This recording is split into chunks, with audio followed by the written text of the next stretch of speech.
Linda from Leichhardt sent me a lovely email saying, Richo, what's a great late night snack that I can cook that's easy and nutritious? Well, Linda, I'm going to show you my Spanish omelette. It is really simple, and the most important thing, you start with Australian eggs. Now, in my pan here, I've got some olive oil, and I chopped up some potato into little dice. That way they would cook nice and quickly and crisp up all the way around. And once they're nice and crisp and golden like that, you just need to add your onion and garlic. I'm also going to add some chilli and some mushrooms, throw them straight into the pan, and you want to hear that sizzle. That's really important because that means that the little potatoes and all the onions and garlic and chilli are going to cook beautifully.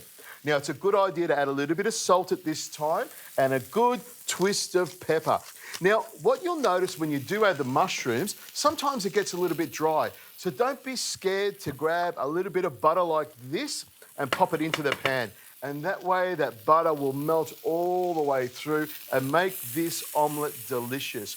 Now that's sizzling away beautifully, the butter's starting to melt, and this is coming together perfectly. Now the next thing you need to do is grab your eggs. Now just crack them on the side there and straight into the bowl. These are Australian eggs, and it's really important that we only use good quality Australian eggs. And they're nice and fresh as well. 6 eggs in here, beautiful.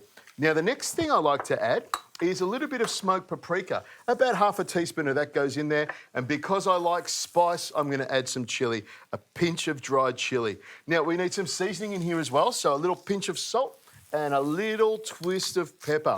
Now, the easiest way to mix up eggs is with a fork. Some people use a whisk, some people use an electric mixer, but believe me, a fork is exactly what you need to make it perfect. And we're ready to go with the next step. Into the pan, the egg goes. And you can see it starts to cook straight away. I've got it on a nice medium to high heat, and I'm using a fantastic non-stick pan as well, so I don't need to worry about anything sticking. Now, while I've got it at this stage here, I'll grab my knife and grab a little bit of parsley, some spring onion as well, and maybe even a bit of basil. And you just need to chop this nice and fine. I'll cut it in half like this. I'm not going to mix this into the egg. I'm going to put it on top so that the herbs stay nice and fresh. I love fresh herbs, and with omelettes on eggs, fresh herbs go beautifully. Now you can see it's just starting to cook a little bit. So I'll just grab a spatula to just make sure those little bits that aren't quite cooked get cooked up nice and evenly. Now on go the herbs. It looks great. It smells even better. And a little bit of cheese. I'm using pecorino, but feta cheese, goat's cheese, they all work beautifully. Bit of a tap like that, and you're ready to go.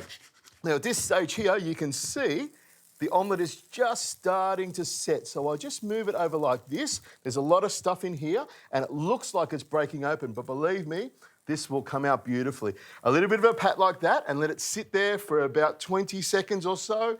19, 18, 17, 16. I'm hungry, so let's get going. Now, I'll just grab the pan like this and grab the plate. And what I do is flip it over like that. There's a beautiful omelette. There's enough here for 2 people or just me. Okay, there you go. Now, I like to garnish it up a little bit, so a little bit more of this basil on the side here.